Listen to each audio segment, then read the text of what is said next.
Performance देखें, जैसे 1 या 2 महीना, 1 क्वार्टर भी, तो डेफिनेटली लार्ज कैप की जो परफॉर्मेंस है अच्छी है। और जैसा आपने कहा कि काफी सारे ऐसे फंड्स हैं जिन्होंने अपने बेंचमार्क को बीट किया है। जहां तक लार्ज कैप का पोर्टफोलियो में जगह का सवाल है, देखिए लार्ज कैप की जब हम बात करते हैं तो हम बात कर रहे हैं top 100 companies in terms of market cap, यानी जो दिग्गज कंपनियां हैं हमारे देश की, वो लार्ज कैप में आती हैं। तो ये जानते हुए कि इक्विटी बाय इटसेल्फ एक एग्रेसिव एसेट क्लास है, तो लार्ज कैप का जो जगह है आपके पोर्टफोलियो में हमेशा बना रहे। इशू सिर्फ दो होते हैं। एक स्वाति इशू ये होता है कि आप कितना पैसा लार्ज कैप में लगाएंगे, दूसरा किस तरीके से लगाएंगे। और उसमें इन्वेस्ट करने के कई तरीके हैं। एक प्योर लार्ज कैप फंड है, इंडेक्स फंड है पैसे में, उसके बाद लार्ज एंड मिड कैप है, मल्टी कैप है, और डिफरेंट कैटेगरीज है, फ्लेक्सी कैप है, जिनके द्वारा आप लार्ज कैप में एलोकेशन ले सकते हो। अब अगर हम करंट ट्रेंड की बात करें, आपने जैसा खुद ही कहा कि बहुत छोटे समय की बात है, तो बहुत छोटे पीरियड की परफॉर्मेंस देख रहे हैं, तो हमेशा जगह तो है लार्ज कैप की, बट इंपॉर्टेंट ये है कि आप किस तरीके से उसमें निवेश करते हैं। मेरा यह मानना है कि आम निवेशकों के लिए, क्योंकि पोर्टफोलियो में रीअलाइनमेंट, रीबैलेंसिंग की जरूरत पड़ती है with in 3 segment, large cap, mid cap, small cap, तो लार्ज कैप की जगह डेफिनेटली आपके पोर्टफोलियो में है। लेकिन बेटर तरीका मेरे हिसाब से यह है कि अगर आप अपनी एलोकेशन ये 3 कैटेगरीज जो है, जैसे flexi cap, large and mid cap या मल्टी कैप, उनमें लें तो 2 फायदे होंगे। एक तो आपको खुद को फ्लेक्सिबिलिटी मिलेगी, दूसरा फंड मैनेजर के पास फ्लेक्सिबिलिटी है कि वो जिस तरह का माहौल मार्केट में देखते हैं डिफरेंट सेगमेंट का, उस हिसाब के आपके आपके जो पोर्टफोलियो में आपकी जो एलोकेशन है उसको रीबैलेंस कर पाएंगे। तो बिल्कुल किसी भी, मेरा ये भी मानना है कि अगर आप लॉन्ग टर्म निवेशक हो, बहुत एक्टिवली अपना पोर्टफोलियो मैनेज नहीं करते हो, तो आराम से 50% तो आप लार्ज कैप में डाल ही सकते हो। तो उतना पोर्शन लार्ज कैप में होना जरूरी है, चाहे वो शॉर्ट टर्म हो चाहे वो लॉन्ग टर्म हो। यस, वो ऐसे फेजेस आएंगे जब, अगर जैसे आपने परफॉर्मेंस की बात की, अगर मैं 2 साल, 3 साल, 5 साल में जाऊं, तो फिर मिड कैप, स्मॉल कैप की परफॉर्मेंस ज्यादा है। तो समय समय की बात है, अलग अलग जो जो मार्केट सेगमेंट है वो परफॉर्म करेंगे। तीनों सेगमेंट की जगह है, बट यस, एक किसी भी आम निवेशक के लिए लॉन्ग टर्म में बायस थोड़ा सा लार्ज कैप, यानी रुझान थोड़ा लार्ज कैप की तरफ होना बहुत जरूरी है।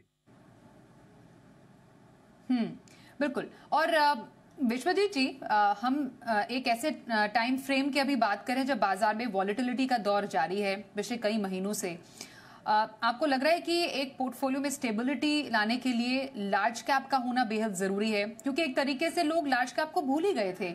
मिड, स्मॉल कैप या फिर लार्ज कैप में एक्सपोजर के अलग तरीके भी सामने आ रहे थे। फ्लेक्सी कैप हो गया, उसके थ्रू लार्ज कैप एक्सपोजर लिया जा रहा है, या even large and mid cap है, या ये बहुत सारी कैटेगरीज हैं जिसके थ्रू लार्ज कैप एक्सपोजर लिया। बट एक प्योर लार्ज कैप फंड एक पोर्टफोलियो में होना कितना जरूरी है, specially in terms of volatility? Swati ji, आपने बिल्कुल ठीक कहा कि नॉर्मली ऐसा देखा जाता है कि निवेशक जो है रिटर्न्स को चेज करते हैं। तो अगर मिड कैप, स्मॉल कैप में बहुत अच्छी रिटर्न्स दिखती है, तो लोग ज्यादातर अपना पोर्टफोलियो का एलोकेशन मिड कैप और स्मॉल कैप की तरफ चले जाते हैं, और सडनली वो ऐसा कहते हैं कि मैं बड़ा एग्रेसिव निवेशक हूँ। बट जैसा अभी बिल्कुल हेमंत जी ने बताया, ये साइकिल्स है। ऐसा नहीं है कि हर टाइम पे लार्ज कैप या मिड कैप या स्मॉल कैप तीनों एक साथ रिटर्न्स देंगे। हो सकता है कभी मिड कैप, स्मॉल कैप में ज्यादा रिटर्न्स आए हैं, कभी लार्ज कैप में ज्यादा अच्छे रिटर्न्स देखने को मिलते हैं। और वैल्यूएशंस का भी एक खेल है। अभी जैसे हम काफी समय से देख रहे हैं कि लार्ज कैप की जो वैल्यूएशंस थी वो काफी फेयर थी, और मिड कैप और स्मॉल कैप थोड़े से एक्सपेंसिव लग रहे थे। तो इसलिए लार्ज कैप का अपने आप में एक पोर्टफोलियो में, एक डाइवर्सिफाइड पोर्टफोलियो में जगह अपने आप बन जाती है। और ऑब्वियसली ये पोर्टफोलियो में स्टेबिलिटी तो लाते ही है। ये इंडिया की टॉप 100 कंपनियां हैं, और जैसा आपने बिल्कुल ठीक कहा, अगर मार्केट में उतार चढ़ाव आते हैं तो ड्रॉ डाउन होता है अगर मार्केट में, तो लार्ज कैप कम फॉल करते हैं मिड कैप और स्मॉल कैप के कंपैरिजन में। तो ये इनकी सबसे अच्छी खास बात है। और ये क्योंकि टॉप 100 कंपनियां हैं, तो ऐसा नहीं है कि यहाँ पे अच्छे रिटर्न्स देखने को ही मिलेंगे। कुछ फेजेस में आपको यहाँ पे भी अच्छे रिटर्न्स देखने को मिलेंगे, और बिल्कुल आप पोर्टफोलियो को डाइवर्सिफाई कर सकते हैं। प्योर लार्ज कैप फंड अवश्य होना चाहिए आपके पोर्टफोलियो में, चाहे वो इंडेक्स में हो, पैसिव में हो, या वो एक्टिव में हो। मेरा ऐसा मानना है कि एक्टिव फंड मैनेजर्स ज्यादा अच्छा परफॉर्म करते हैं अगर लंबे समय की रेस देखें। और शॉर्ट टर्म में हो सकता है कभी इंडेक्स ने ज्यादा अच्छा परफॉर्म किया हो, बट लॉन्ग टर्म में देखें तो एक्टिव फंड मैनेजर्स, क्योंकि उनका मेन ऑब्जेक्टिव ही ये होता है कि अपने बेंचमार्क को बीट करना है। तो अल्फा अगर आपने जनरेट करना है, तो एक्टिव फंड मैनेजर्स के साथ आप जा सकते हैं और वहां पे अपना लार्ज कैप पोर्शन एलोकेट कर सकते हैं। अगर थोड़ा सा और इंक्रीज करना चाहते हैं, कंजर्वेटिव निवेशक है, तो जरूर जैसे फ्लेक्सी कैप फंड है, हेमंत जी ने भी बताया, या large and mid cap fund है, वहां पे थोड़ा सा फ्रीडम आपको ज्यादा मिल जाता है फंड मैनेजर को। But pure large cap fund बहुत आवश्यक है आपके पोर्टफोलियो में स्टेबिलिटी देनी। बिल्कुल। कौन से ऐसे गोल्स हैं किसी के इन्वेस्टर के, हेमंत जी, आपको लगता है उसके लिए एक लार्ज कैप फंड फिट बैठ सकता है? एक ऐसा गोल जिसको आपको लॉन्ग टर्म के लिए भी रखना है और आप उससे पैसे नहीं निकालेंगे, चाहे बाजार के कितने भी साइकिल्स उतार चढ़ाव के निकल जाएं, लेकिन ये जो एक फंड है आपके इस गोल के लिए डटा रहेगा। नहीं स्वाति, देखिए जैसा मैंने पहले भी कहा कि क्योंकि हम मार्केट की जब बात करते हैं तो 3 इंपॉर्टेंट सेगमेंट है, और ये क्योंकि लार्ज कैप जो है टॉप 100 कंपनीज हैं, तो चाहे आपका मीडियम टर्म गोल हो, चाहे आपका लॉन्ग टर्म का गोल हो, लार्ज कैप तो जैसा मैंने तभी कहा था कि उसमें रुझान होना आपका बहुत ही जरूरी है। क्योंकि देखिए इक्विटी, जैसा मैं हमेशा कहता हूं कि एक एग्रेसिव एसेट क्लास है, और अब बहुत ज्यादा एलोकेशन आप मिड कैप में कर दें, स्मॉल कैप में कर दें, सेक्टर थीमेटिक में कर दें, तो ऐसी कोई गारंटी नहीं है कि आपको रिटर्न मिलेगा, अच्छा रिटर्न मिलेगा।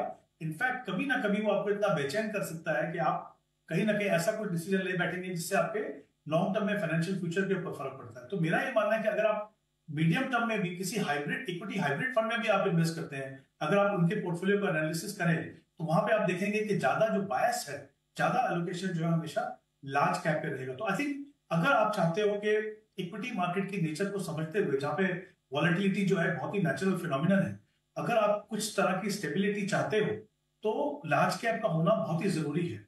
मेरा ये मानना है, जैसा मैंने पहले भी कहा, कि उनमें इन्वेस्ट करने के अलग अलग तरीके हैं। अगर आप फ्लेक्सिबल, देखिए क्या होता है कि लार्ज कैप होना बहुत जरूरी है, लार्ज कैप फंड भी हो सकता है। एज ए कॉमन इन्वेस्टर आपके लिए उसको रीबैलेंसिंग करना थोड़ा सा मुश्किल होता है, कब लार्ज कैप में से कम करें, कब ज्यादा करें, और हर बार जब आप खुद करेंगे तो उसमें टैक्स इंप्लीकेशन होगी, मार्केट टाइमिंग होगी। तीनों सेगमेंट जो मैंने कहा था, तीनों वैरायटी ऑफ जो फंड्स हैं, उसमें अगर आप एलोकेशन करेंगे तो आप देखेंगे कि आप रुझान भी बना सकते हैं लार्ज कैप का, टैक्स एफिशिएंसी भी ला सकते हैं, फ्लेक्सिबिलिटी भी ला सकते हैं। तो कैसा भी आपका समय हो, कैसा भी, जब आप इक्विटी में इन्वेस्ट करते हो एज एन एसेट एलोकेशन, तो large cap has to be an integral part of it. बिल्कुल। अब जानते हैं जरा दोनों ही एक्सपर्ट से कौन से लार्ज कैप फंड्स वो सजेस्ट करेंगे पोर्टफोलियो में इन्वेस्टर्स ऐड करें। विश्वजीत जी, आपसे शुरुआत करते हैं। कैसे लार्ज कैप फंड्स आपको आजकल के इस मार्केट में पसंद आ रहे हैं? जी बिल्कुल स्वाति जी, अगर हम टॉप 4-5 फंड्स की बात करें तो ICICI prudential blue chip fund और Nippon India large cap fund ये बिल्कुल हीरोज है। काफी लंबे समय से कंसिस्टेंट परफॉर्मेंस है, ड्रॉप डाउन भी काफी कम है, मतलब आपको वॉलेटिलिटी जो है काफी कम है, और इनके जो फंड मैनेजर्स हैं काफी लंबे समय से इस फंड के साथ जुड़े हुए हैं। अगर रिटर्न्स भी देखें सिंस इंसेप्शन, तो आईसीआईसीआई ने 14.96% करीब करीब 15% की रिटर्न, और यहीं पर आदित्य बिरला सन लाइफ और निप्पॉन को भी देखें तो 16-17% की रिटर्न इन्होंने दी है। बाकी के जो फंड्स मैं आपको ऐड करना चाहूंगा वो है Aditya Birla sun life frontline equity fund, Kotak blue chip fund, और इसके अलावा मेरे हिसाब से अगर 5वां फंड हमें लेना है तो डीएसपी लार्ज कैप फंड। तो ये 5वां ही फंड्स काफी लंबे समय से हैं। अगर हम रिटर्न्स देखें, रिस्क एंड रिवॉर्ड रेशियो देखें तो काफी अच्छा है, अल्फा जनरेट किया है काफी लंबे समय से। तो मेरे हिसाब से ये 5 funds pure large cap point of view से कंसिडर किए जा सकते हैं। बट ऐसा बिल्कुल भी आवश्यक नहीं है कि आपको ये 5वां ही फंड लेने हैं। आपके पोर्टफोलियो में 1 या 2 फंड्स लार्ज कैप बहुत है, इससे ज्यादा की आवश्यकता नहीं। तो 1 से 2 लार्ज कैप फंड आप अपने पोर्टफोलियो में रखें, और ये कुछ पसंदीदा फंड्स है विश्वजीत जी के जिसको आप कंसिडर कर सकते हैं अपने पोर्टफोलियो के लिए। हेमंत जी, आपकी पसंद कौन से फंड्स रहेंगे?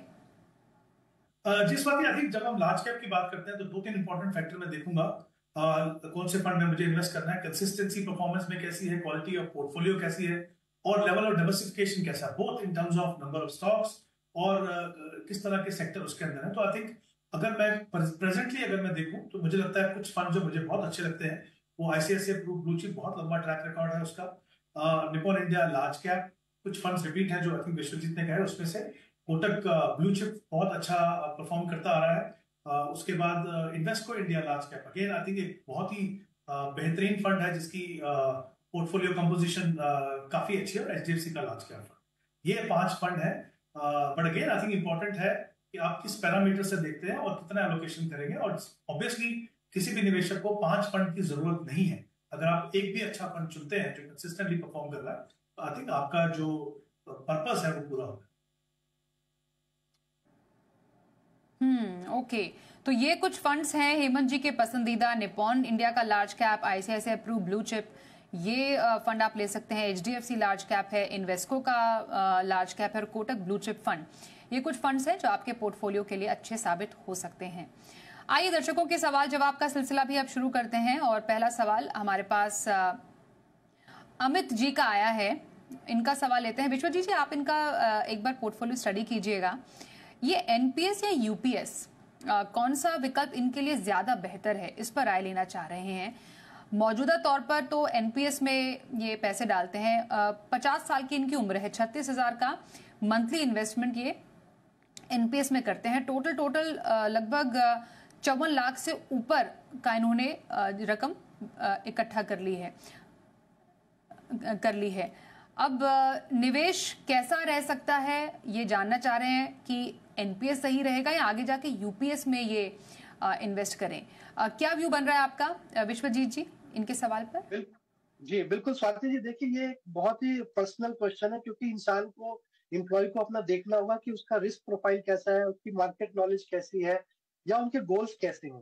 क्योंकि जो अगर हम UPS की बात करें, क्योंकि गवर्नमेंट ने अभी इंट्रोड्यूस किया है ये, और इसमें गारंटीड पेंशन मिलती है, तो ये गारंटीड वर्ड बहुत लोगों को अट्रैक्ट करता है कि बिल्कुल निश्चिंत होकर आप अमित जी हमारे साथ, sorry to interrupt you, Amit ji हमारे साथ फोन लाइन पर कनेक्टेड भी है, उनसे जरा समझते हैं कि वो क्या कहना चाह रहे हैं यहाँ पर। अमित जी, स्वागत करते हैं मनी गुरु में आपका। आप सर जानना चाह रहे हैं कि NPS आपके लिए अच्छा है, UPS आपके लिए अच्छा है। थोड़ा सा और डिटेल्स देंगे कि आप हमारे एक्सपर्ट से क्या व्यू लेना चाह रहे हैं? जी, जैसे मैं गवर्नमेंट एम्प्लॉई हूँ, तो मेरा ऑलरेडी NPS में जो कॉर्पस अभी प्रेजेंट टाइम में जो मेरा अभी हुआ है वो 54 लाख के करीब है, और 10 ईयर में मेरा रिटायरमेंट है 2035 में। और अभी मंथली NPS में जो हमारा कंट्रीब्यूशन होता है मेरा और गवर्नमेंट का मिला के 36,000 पर मंथ होता है। तो 10 ईयर में मैं कितना उसको एक्सपेक्ट कर सकता हूँ कि मुझे इसी में रहना चाहिए या फिर UPS में जाऊँ, कि मुझे पता है कि 2035 में मेरा बेसिक प्लस DA मिला के अराउंड 3 लाख हो जाएगा, तो मेरा 35 में जो पेंशन बनेगा वो 1.5 लाख बनेगा पर मंथ। तो 1.5 lakh per month assured pension है, और ये 54 लाख प्लस 36,000 पर मंथ हमारा अभी मार्केट लिंक है। तो एज अ मीन्स मैं जानना चाह रहा था कि मुझे क्या सेलेक्ट करना चाहिए, अगर जो एक्सपर्ट है वो मेरी जगह होते तो क्या सेलेक्ट करते, ऐसा मेरा क्वेश्चन है। ओके जी, विश्वजीत जी बताइए सर। जी बहुत ही इंपॉर्टेंट क्वेश्चन है, और सारे सेंट्रल गवर्नमेंट एम्प्लॉइज इस बात पे कंफ्यूज हैं कि कौन सा ऑप्शन लेना चाहिए, क्योंकि ये नया ऑप्शन आया है। और आपने बिल्कुल ठीक कहा कि आपको 1.5 लाख के करीब पेंशन मिलेगी, 50% जो भी आपका होगा उस समय DA प्लस बेसिक। तो ये तो है गारंटीड। अगर हम NPS की बात करते हैं तो करीब 36,000 का अगर हम इसको लेके चले 10 साल के लिए, और 54 लाख को भी अगर हम 10% का रिटर्न लेके चले, तो ये 2.25-2.5 करोड़ के बीच में एक कॉर्पस बनता है, क्योंकि ये मार्केट लिंक रिटर्न्स है, यहाँ पे गारंटीड रिटर्न्स नहीं है। तो यहाँ पे आपको सबसे बड़ा फायदा जो मिल सकता है, एक तो ये है कि आप 60% पैसा जब 60 साल के होंगे टैक्स फ्री निकाल सकते हैं। वो पैसा अगर आप 1.5-2 करोड़ रुपए अगर आप निवेश करते हैं, तो भी आपको 1 लाख 1.25 लाख के करीब पेंशन बन सकती है। सिस्टमैटिक विड्रॉल प्लान भी ले सकते हैं, और 75 साल तक आप अपना पैसा NPS में भी रख सकते हैं। वो आपकी चॉइस है कि आपको पैसे की आवश्यकता है या नहीं है। दूसरा जो है 40% जो है आपका किसी एन्युटी प्लान में जाएगा, वहां से भी आपको 5.5-6% की करीब करीब पेंशन आपको मिलेगी, जो कि टैक्सेबल होगी। तो ये जो विकल्प है, मुझे ऐसा लगता है कि अगर आप बिल्कुल पीस ऑफ माइंड चाहते हैं, तो 1.5 लाख का जो गारंटीड आपको पेंशन मिलेगा वो आपको, और इसके अलावा आपके बाद भी आपकी फैमिली को उसका 60% पेंशन मिलता रहेगा। तो ये तो बिल्कुल गारंटीड है, पीस ऑफ माइंड है। लेकिन अगर आपको लगता है कि मार्केट में ज्यादा रिटर्न्स बनेंगे, मेरे हिसाब से 10-11% रिटर्न लेके चलना चाहिए, क्योंकि NPS में भी एसेट एलोकेशन है, वहां पे इक्विटी भी है, कॉर्पोरेट बॉन्ड्स भी है, गवर्नमेंट सिक्योरिटीज भी है। तो सारा पैसा तो इक्विटी में नहीं जाएगा, मैक्सिमम 75% तक जा सकता है, तो भी आपको कुछ ना कुछ पैसा गवर्नमेंट सिक्योरिटीज में रखना पड़ेगा। तो मेरे हिसाब से UPS यहाँ पे बेटर ऑप्शन नजर आ रहा है, क्योंकि आपकी पेंशन 1.5 लाख गारंटीड वहां पे मिल रही है। और अगर हम 2.25-2.5 करोड़ रुपए का कॉर्पस जनरेट कर भी ले, अगर आपको लमसम पैसा नहीं चाहिए 60 साल की उम्र में टैक्स फ्री, तो मेरे ख्याल में UPS बेटर है। बट अगर आपको चाहिए तो आप NPS को चुन सकते हैं, और वहां पे उम्मीद की जा सकती है कि शायद थोड़े बेटर रिटर्न्स बने, और आगे चल के भी आप जो 1.5-2 करोड़ रुपया आप लमसम निकालेंगे, उसको भी अगर अच्छे से निवेश करेंगे, 7-8% का अगर आप SWP करेंगे, तो शायद थोड़ी सी आपकी पेंशन ज्यादा हो जाएगी UPS से। बस इतना ही फर्क है। आपको चुनना है गारंटीड पीस ऑफ माइंड और मार्केट रिलेटेड रिटर्न्स। तो मेरे हिसाब से यूपीएस भी एक अच्छा विकल्प है जिसको आप कंसिडर कर सकते हैं, क्योंकि आपकी उम्र खुद 50 वर्ष की है और 10 साल बाद आप रिटायर हो रहे हैं। तो मेरे ख्याल में मैं अगर आपकी जगह होता तो शायद यूपीएस को चुनता। ओके, तो अमित जी आपके लिए बहुत ही डिटेल एक्सप्लेनेशन के साथ विश्वजीत जी ने बताया कि क्या फायदेमंद हो सकता है। कि एक इन्फॉर्म्ड डिसीजन प्लीज बनाइएगा अपने इस फैसले को लेकर। बहुत बहुत शुभकामनाएं। एक छोटे से ब्रेक के लिए रुकते हैं और तुरंत लौटेंगे, दोनों एक्सपर्ट से बात करेंगे और कॉलर से भी हमारी चर्चा रहेगी। बने रहिए हमारे साथ।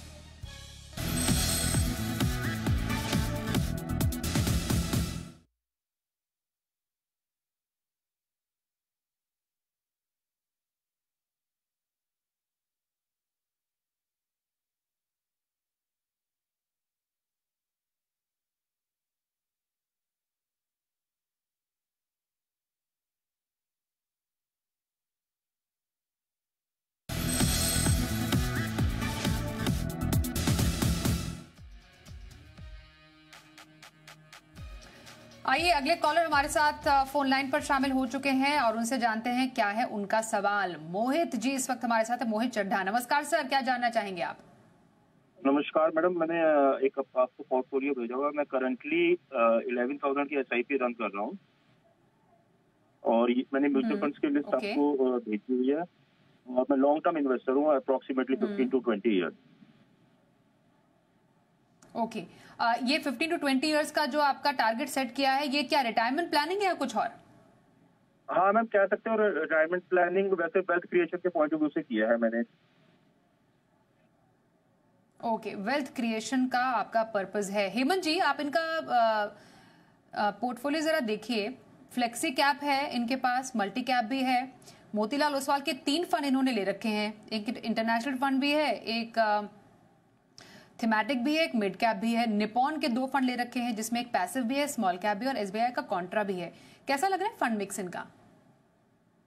आई थिंक 2-3 चीजें हैं यहाँ पे स्वाति। आई थिंक पहली बात, जैसा कि अगर हम SIP अमाउंट को देखें तो 11,000 की इन्वेस्टमेंट कर रहे हैं और मुझे लगता है कि ये कंसिडर करते हुए कि इनके पास 15 साल का समय है, ऑब्वियसली इनकी स्ट्रैटेजी बिल्कुल सही है कि SIP से आप इक्विटी फंड में इन्वेस्ट करें।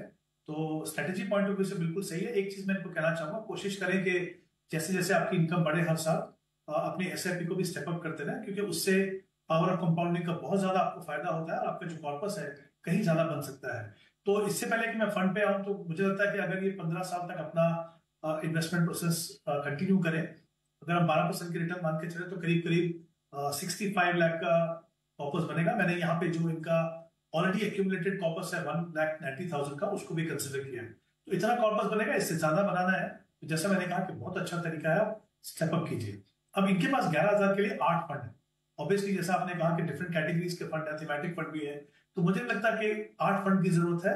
यहाँ पे कंसोलिडेशन होना चाहिए पोर्टफोलियो में, जो शायद उनके लिए अच्छा रहेगा।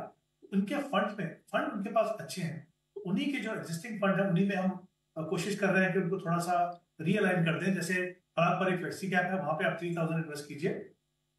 उसके बाद कोटक मल्टी कैप है जहाँ पे 3,500 इन्वेस्ट कीजिए आप, और मोतीलाल ओसवाल मिड कैप 2,500 और निपॉन इंडिया स्मॉल कैप 2,000। देखिए हमने डिफरेंट कैटेगरीज के फंड दिए हैं। हमने कोशिश किया है कि हम आपके एलोकेशन को बहुत ज्यादा बदले नहीं, लेकिन हमने नंबर ऑफ फंड्स को 8 से घटा के 4 कर दिया है ताकि आपकी मॉनिटरिंग अच्छी हो, आपकी परफॉर्मेंस अच्छी हो।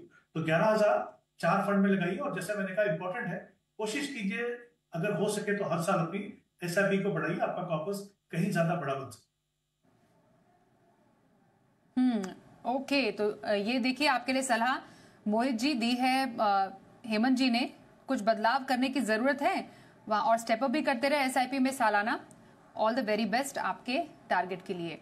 दिनेश जी अगले कॉलर हमारे साथ हैं, उनसे भी बात करते हैं। नमस्कार सर, क्या जानना चाहते हैं? आप ऑलरेडी अराउंड 14,000 की SIP कर रहे हैं, थोड़ा सा अपने गोल्स बताएंगे हमें? हाँ मैम, ये 10 साल का है, 1 करोड़ का, और ये IDFC मिड कैप वाली तो मेरी पुरानी है और बाकी मैंने जो नई कर रखे हैं अभी। ठीक है SIP। तो मैम ये क्या मेरे 10 साल में 1 करोड़ एज के हिसाब से सही है मेरे जो मैंने चूज कर रखे हैं?